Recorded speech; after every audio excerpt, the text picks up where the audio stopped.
Well, I'm here with Tom from DARKO. Hello. Hello, lovely. You all right? Hello, mate. I'm really good, thank you. Nice. Are you enjoying MPF so far? Very much. Yeah, it's like Christmas for punks, isn't it? In It the is. UK. It is. Yeah, brilliant. Yeah. It's been very good.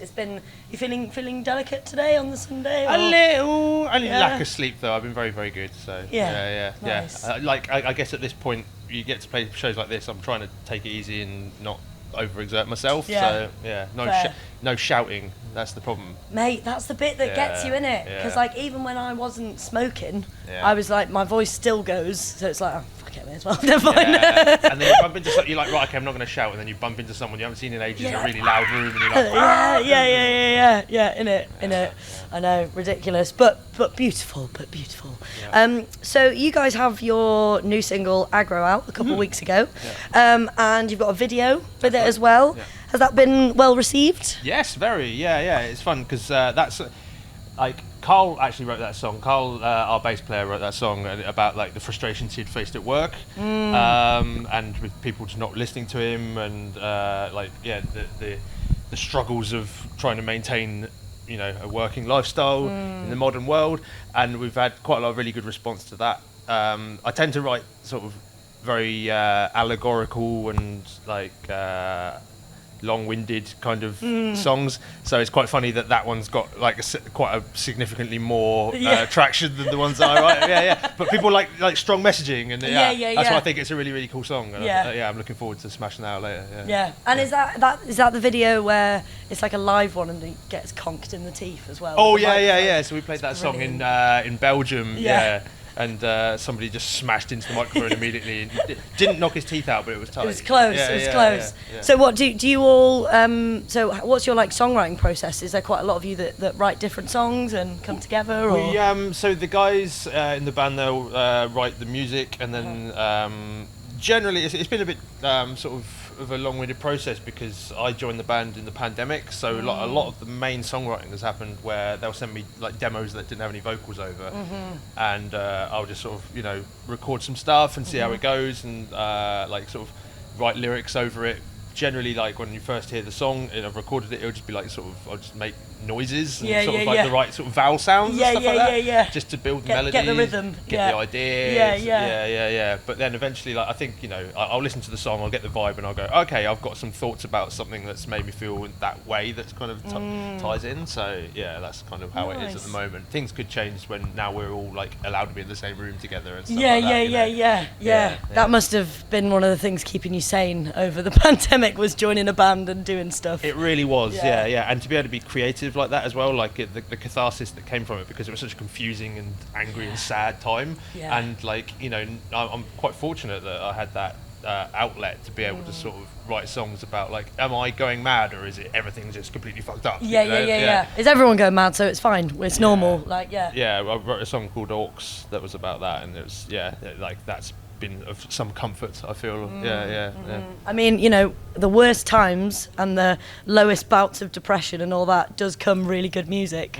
So like, I was a bit disappointed though at the time, because it was in the height of the Trump and the Boris and just all the horrible stuff, and people when things like that and despotic dictators take over, dictators, but dickheads. Twats, really. When they're in positions of power and people go, oh, but it'll be really good for art. Everyone's going to make this really aggressive art.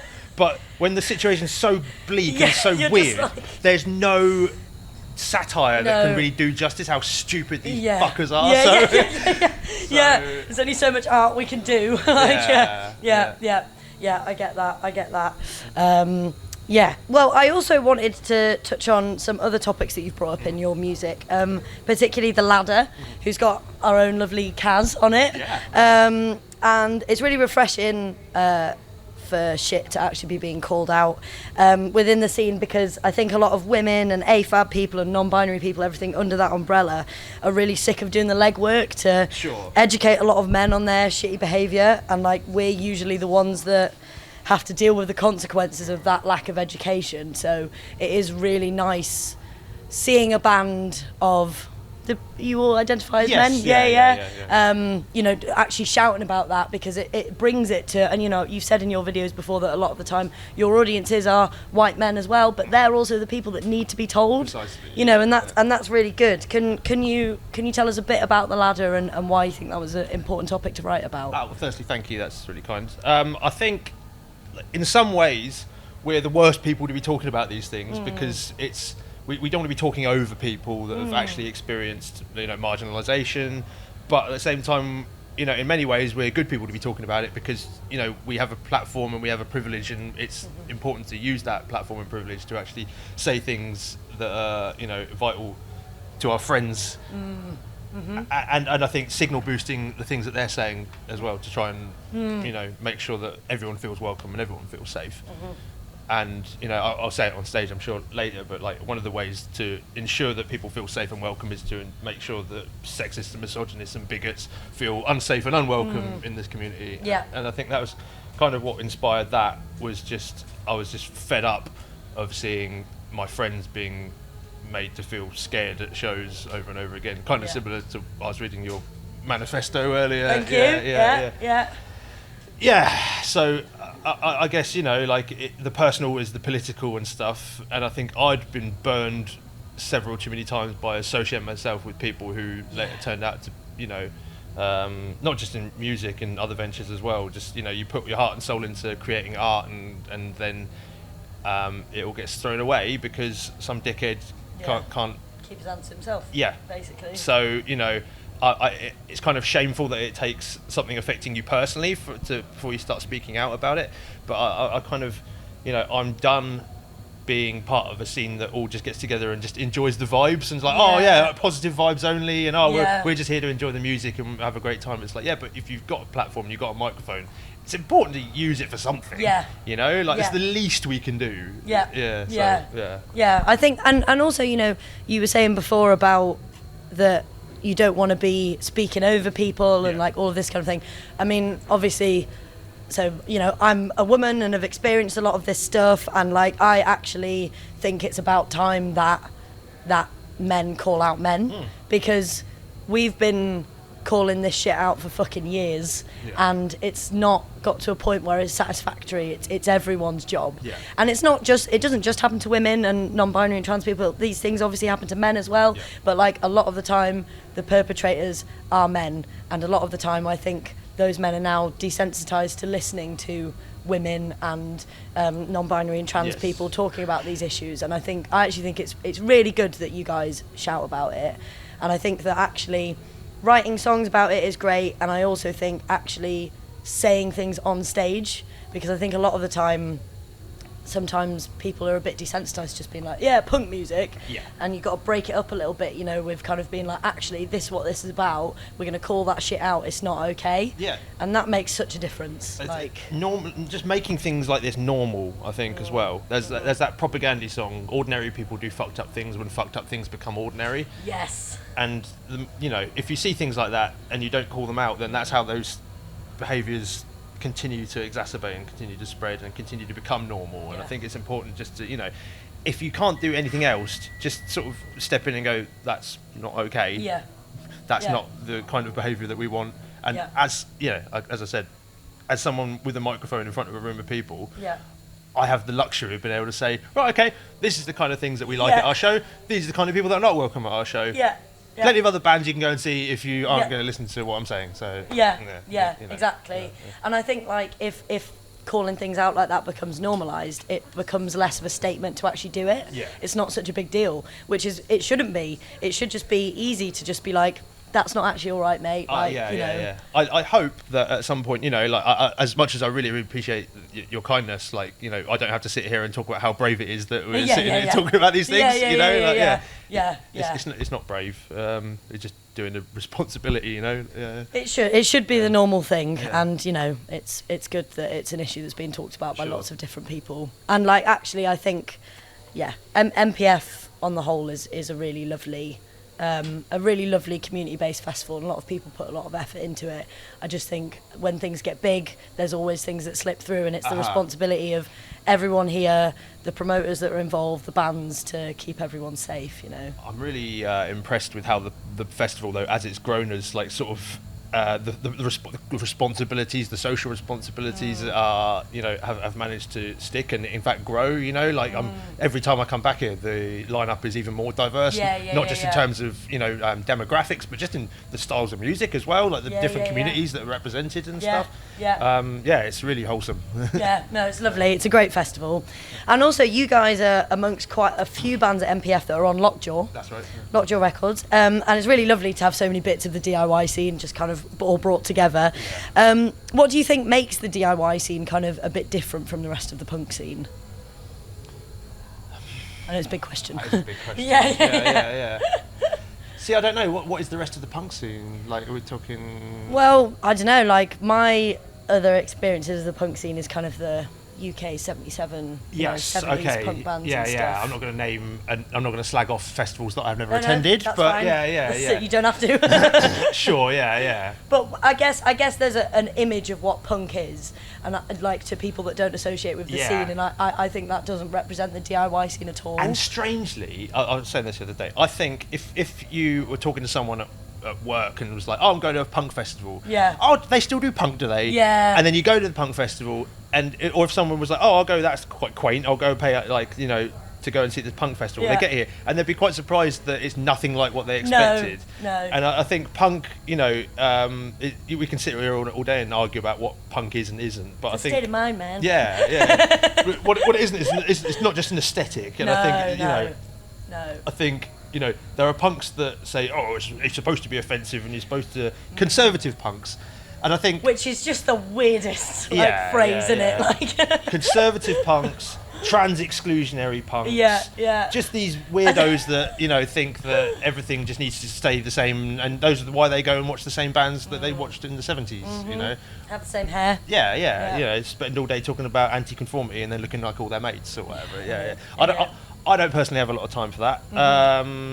And I think, you know, coming somewhere here where there's, you know, people have got a social conscience, there's a little bit more just, you know, lively. And I think, you know, the people that bang on about, oh, punk's not dead. They don't go to DIY shows. They don't. They know the reason that punk's not dead are the people that don't bang on about punk's not dead. They do it. And how good it was back in the day. All that kind of stuff. Yeah. I find, you know, I like to think that a lot of, I guess the difference is people walking the walk. You know, 100%. Yeah. It's not a haircut. Right. State of mind. Yeah. Lifestyle. Yeah. Well, that's it. People go, oh, you're in a punk band, and I'm like, yes, but you know, it's not how you know. Yeah.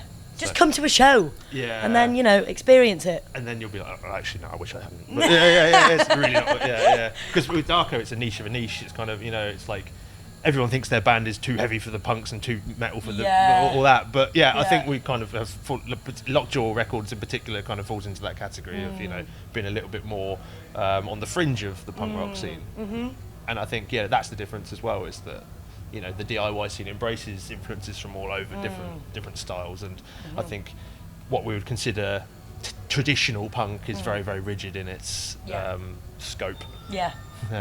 But I think the genre blending is perfect. You know, I think that's. I mean, there's so much of that here at MPF this weekend. It's loads of different mixes of genres. It's been great. I've been finding loads of new bands. It's been brilliant. Yeah.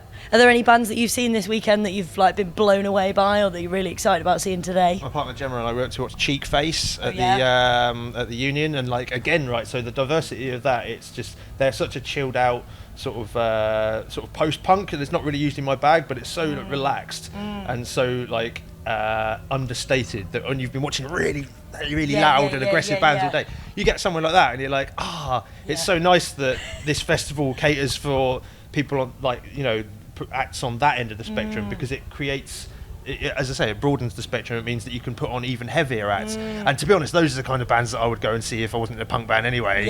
I love my metal, and you know, and that means that, you know, because people will go to that and go, well, that's not punk, that just means that everything that's not punk can find its way in, as long as it's got the right sort of ethics and you know, I love it. 100%. Have you seen Cheek Face before? I hadn't. No. Okay, Yeah. Nice. Yeah. And who are you seeing today? Today, I was really looking forward to seeing Stinky and Risky at the Ridicule, but we're actually clashing. I'm going to have to disappear off to But our friends One Hidden Frame and Midwich Cuckoos, I'm looking forward to watching them. Sick. Yeah, we're just about to interview them. So Yes, that's exciting. fantastic band. But that's all the questions I have for today, my dear. But thank you so much for coming and chatting with us. It's been lovely. It's a real pleasure meeting you. Absolutely fun. I hope to make it up to one of your shows at some point. Oh, I'd love that. You can come and play. Come and play. Yeah. Come go to come of our shows. Like that'd be great. We'd love that. Yeah. Nice one, lovely. Thanks. Thanks. Sorted.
Thank you very fucking much. We'll see you